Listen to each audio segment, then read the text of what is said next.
Hola jóvenes, espero que estén bien. A continuación, esta clase introductoria sobre la anatomía, conceptos anatómicos y relaciones del plano superficial. Seguramente en teoría ya le han hablado de ciertos conceptos. Repasando, anatomía es la ciencia que se encarga de la descripción, ya sea morfológica y topográfica, de todos los elementos y órganos de nuestro cuerpo. Ya la anatomía, sin querer dejar a nadie, o sea, ninguno de los anatomistas detrás, pero les quiero mencionar algunos, ha pasado por un proceso a través del tiempo, desde escritos antiguos, como lo es la civilización egipcia. Imhotep ya era considerado como uno de los primeros médicos y que hizo descripciones de estructuras anatómicas. Así, por la civilización griega, Herófilo, Hipócrates, Galeno, hicieron descripciones en sus escritos que comenzaban a dar ciertas orientaciones de los órganos que teníamos internamente. Una de las desventajas, por ejemplo, el caso de Galeno, él hizo muchas disecciones en animales, los cuales, como saben, compartimos en mayoría los órganos, pero no tienen las mismas relaciones necesariamente que el humano. Ya Vesalio, considerado padre de la anatomía, sí tuvo el privilegio y la oportunidad de poder hacer disecciones anatómicas, de las cuales se obtuvieron importantes informaciones que hasta la fecha se han utilizado. Ambroise Paré, también ya un barbero cirujano, aprovechó mucho el tratamiento de sus pacientes. Igual hizo ciertas descripciones importantes para el desarrollo del estudio de la anatomía. Todo esto entonces comenzó a ilustrarse. Personajes como Leonardo da Vinci, ya en lo que es la etapa de la ilustración, hizo dibujos que tienen una exactitud casi perfecta con todas las estructuras anatómicas de nuestro cuerpo. Ya más reciente, entonces, eso comenzó a plasmarse en libros y sin número de autores hay en todas las escuelas europeas, americanas. Las que más utilizamos en nuestro medio, tenemos a Henry Gray, la anatomía de Gray. Aquí está Testit y Latayette, hicieron una recolección, anatómica que es bastante abundante. Henry Rubier también, del cual sabemos que es el libro de texto, por ejemplo, de muchas universidades, igual la de nosotros. Y luego entonces, en cuanto a lo que es la ilustración, tenemos personajes como Netter, del cual el atlas, el que él editó, creo, es uno de los más utilizados. Y ya luego entonces la ciencia ha avanzado con lo que es la plastinación. Se ven piezas anatómicas, disecciones que están prácticamente íntegras y conservadas, donde se pueden evidenciar todos los elementos de nuestro cuerpo. La enseñanza entonces, jóvenes, como ustedes ven, ha sido digerida para nosotros poderla asimilar. Desde tiempos remotos que se hacían disecciones en auditorios de personas, cadáveres. Asimismo se ha seguido continuando hasta nuestra época. Solo ya que la tecnología y la digitalización ha logrado entonces que se pueda implementar y la creación de software que lo podemos utilizar y aprovechar. En nuestra universidad, por ejemplo, tenemos programas donde hay disecciones y cortes anatómicas digitales, y en un futuro ya presente se utilizan también tablas tipo mesas de disecciones como las antiguas, con software donde se puede apreciar igual todos los cortes anatómicos y todos los órganos de manera virtual. Eso quita un poco lo que es la la realidad, ¿verdad? El contacto físico, pero en fin, para conocer todos los elementos no tiene nada, digamos, que le falte. La anatomía depende del enfoque que se le dé. Hay múltiples subdivisiones. La que nosotros más utilizamos es la anatomía macroscópica, como su nombre lo dice. O sea, se puede ver una visión, valga la redundancia, es una visión en lo que es la pieza anatómica, como la pueden percibir nuestros ojos.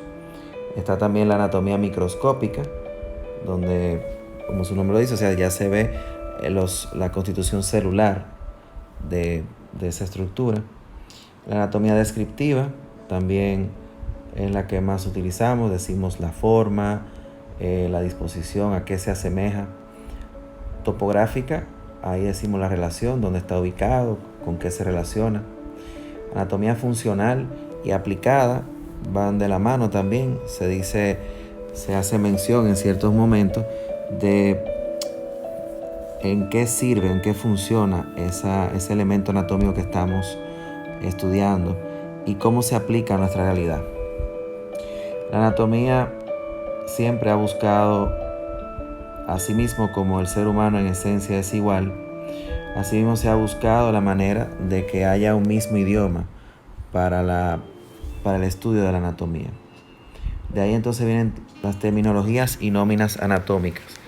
Desde que se comenzó a hacer impreso en papel, se ha buscado de que si uno escribe o describe un elemento anatómico, se pueda entender en todos los idiomas indiferentemente. De ahí entonces que el idioma que más se ha utilizado es el latín. Vemos como nombres de estructuras anatómicas todavía en nuestra época están en latín. Otras nóminas anatómicas han cambiado en cuanto a su forma y función. Y también los epónimos. Epónimos, ¿verdad? Son menciones de el nombre o el apellido de la persona que describió por primera vez un elemento anatómico o alguna figura que en lo adelante ustedes van a ver. O sea, por decirles algo, el pronador redondo, músculo del antebrazo, en latín dice pronador teres, o también se le puede llamar un músculo por su función, por ejemplo, extensor radial largo del carpo, pero en latín sería extensor carpi radialis longus. También hay otro nombre que se le llama primer radial. Entonces, dependiendo de la nómina anatómica, el mismo elemento tiene varios nombres. Para que vean más o menos cómo desde una estructura, ¿verdad?, mínima como es el átomo, nosotros vamos entonces formando nuestros tejidos.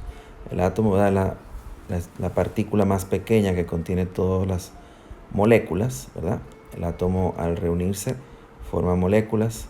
Todas esas moléculas ya van formando organelas que constituyen en su interior una célula, que es la unidad estructural y funcional de todo nuestro organismo.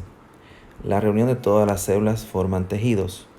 Estos tejidos entonces forman órganos, y órganos que tengan una misma constitución y tejido, entonces forman sistemas. Los sistemas, vuelvo y repito, o sea, son conjuntos de órganos que comparten la misma celularidad y tejidos. Por ejemplo, el sistema nervioso, el sistema muscular, el sistema óseo. Los aparatos, entonces, son ya tejidos heterogéneos, pero que tienen la misma función o se complementan en una función. Por ejemplo, el sistema óseo con el sistema muscular y el sistema articular forman el aparato locomotor. Los órganos, el sistema digestivo con ciertas glándulas endócrinas que funcionan en él, forman entonces el aparato digestivo. Bien, para el estudio entonces del cuerpo humano, ya como les dije, o sea, esto por ejemplo es el hombre de Vitruvio, que fue dibujado por Da Vinci. La posición anatómica y la descripción del cuerpo humano se hace imaginando que el individuo está en esa posición que estamos viendo ahí. Es decir, él está en bipedestación, está parado, con las palmas de las manos hacia adelante. Entonces, a partir de ahí, todo lo que mira al frente se llama anterior o ventral. Todo lo que está detrás, entonces se llama posterior o dorsal. No debemos confundir esto. La palma de la mano siempre debe de ir hacia adelante. Y entonces vuelvo y digo, todo eso es anterior. Todo lo que mira al frente y todo lo que mira detrás es posterior o dorsal. ¿Me explico? El dorso de la mano, la cara ventral de la mano. En el caso de la mano también se puede decir cara palmar o palma, ¿verdad? Ejes y planos. Los planos son cortes imaginarios que son bidimensionales.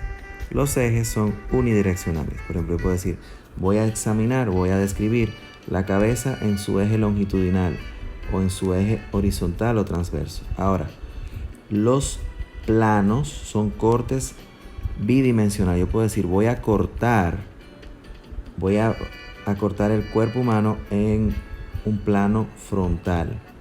El plano frontal va a dividir el cuerpo en una mitad anterior y una mitad posterior. Ahí decimos entonces ventral y dorsal. El plano transverso divide entonces de manera perpendicular al eje frontal o plano frontal, y entonces divide el cuerpo en una mitad superior o una mitad inferior.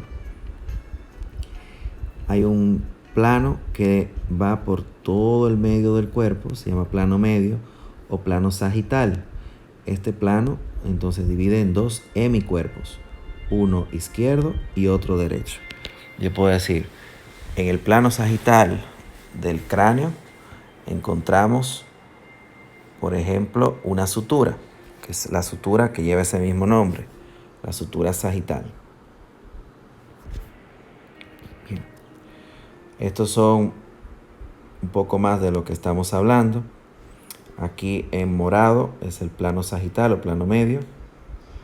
Entonces decimos que hay algo derecho, otro elemento que está izquierdo al plano sagital. El plano coronal es lo que está aquí en verde. De hecho hay una sutura, se llama sutura frontal o coronal en el cráneo. A partir de ahí todo lo que está por delante se llama anterior, todo lo que está por detrás se llama posterior. Yo puedo decir, por ejemplo, que el corazón está en un plano anterior a la columna torácica. Entonces esto es pensando en el plano coronal. El plano horizontal, entonces vuelvo y digo, decimos que algo está superior o que algo está inferior. Todo lo que esté más cerca del plano sagital, decimos que está medial. Y lo que está alejado del plano sagital, decimos que está lateral. Lo que está en el mismo plano sagital, decimos que está en un plano medio.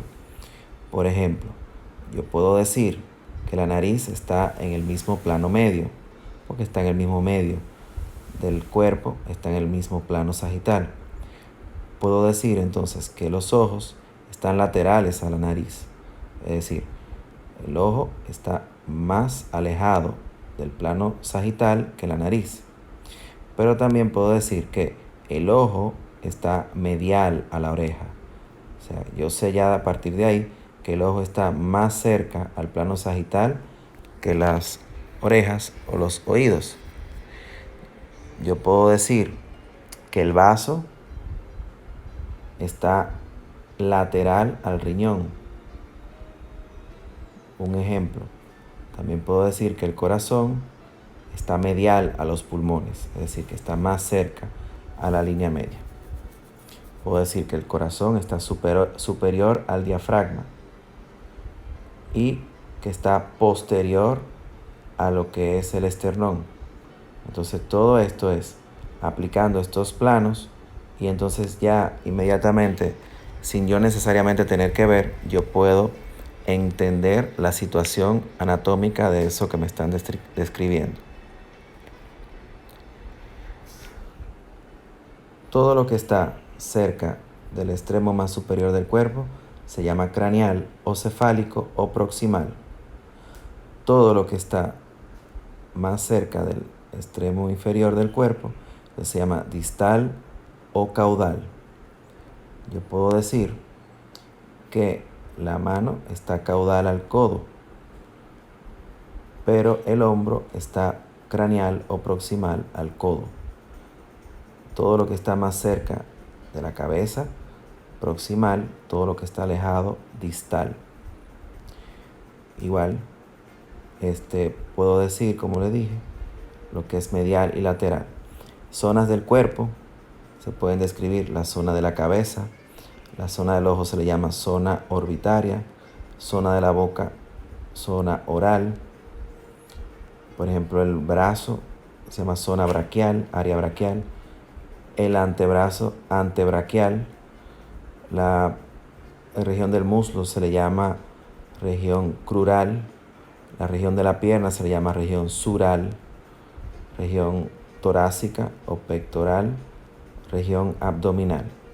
O sea, se puede mencionar las estructuras o las zonas anatómicas atendiendo al área que se está describiendo. Hay unos cortes también imaginarios.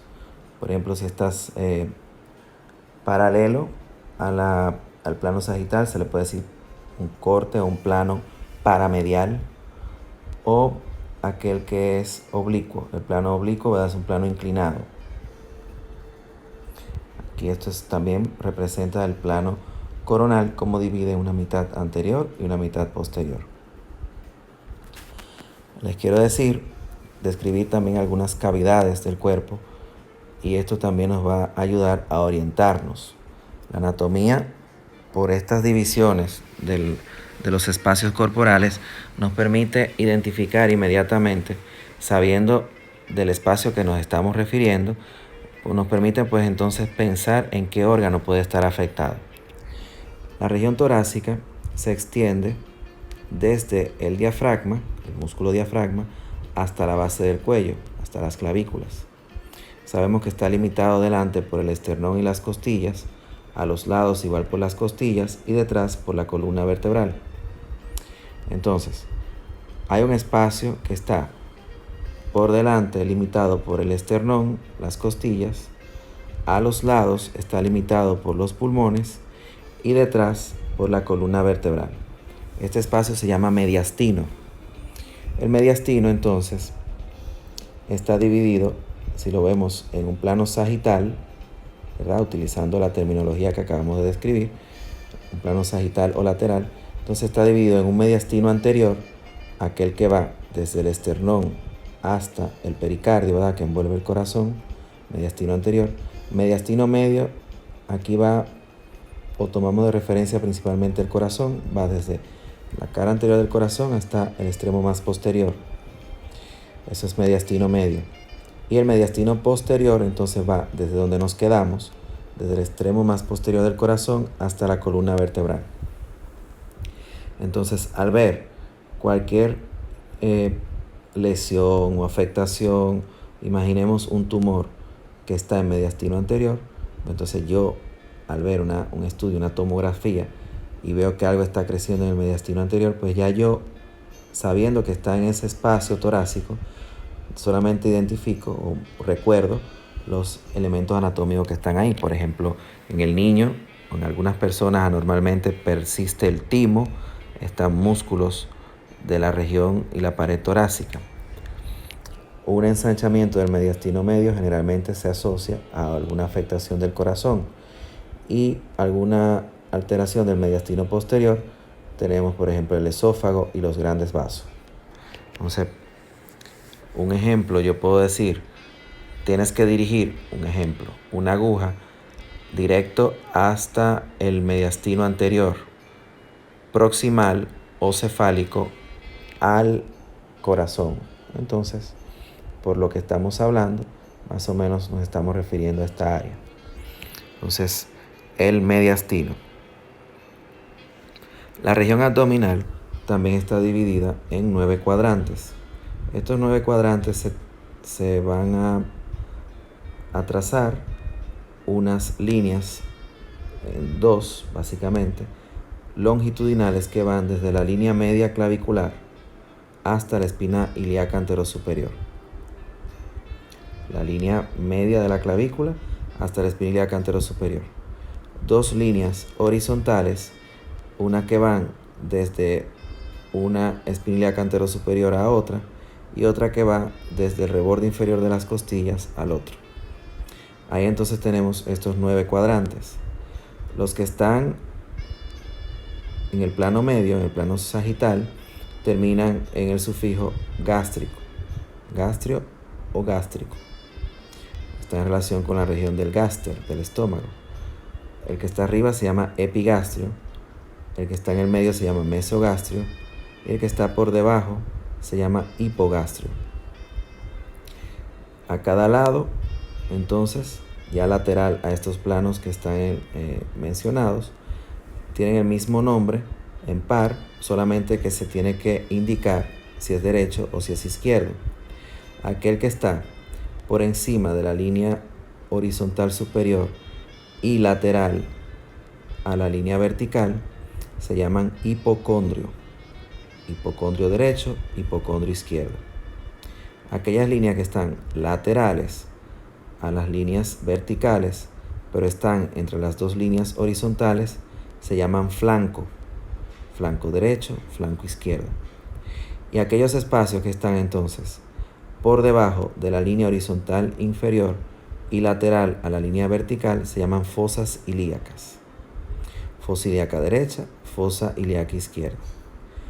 Esto superficialmente está en relación en un plano profundo ya con órganos.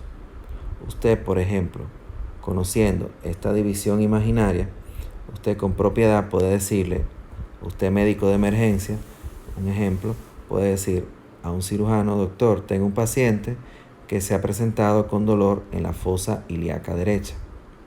Entonces, dado que nuestros órganos tienen una disposición ya exacta, el doctor no va a pensar que aquí en la fosa ilíaca derecha está el vaso. Él va a pensar, bueno, ahí está ya el inicio de lo que es el intestino grueso y el apéndice, por ejemplo. Lo que más se asocia a ese tipo de dolor en fosa ilíaca derecha, o una de las cosas, es el apéndice, una apendicitis. O doctor, hay un paciente que tiene un dolor en el hipocondrio derecho. Ahí tenemos hígado y tenemos la vesícula biliar. El paciente puede tener un cólico biliar, por ejemplo, dolor a nivel de la vesícula. O, bueno, doctor, un paciente tuvo un trauma en el hipocondrio izquierdo. Estoy viendo que tiene una equimosis, un moretón, ¿verdad?, a nivel costal. Entonces, si ese paciente tuvo un trauma costal, probablemente un órgano muy frágil como el vaso se pudo haber lesionado.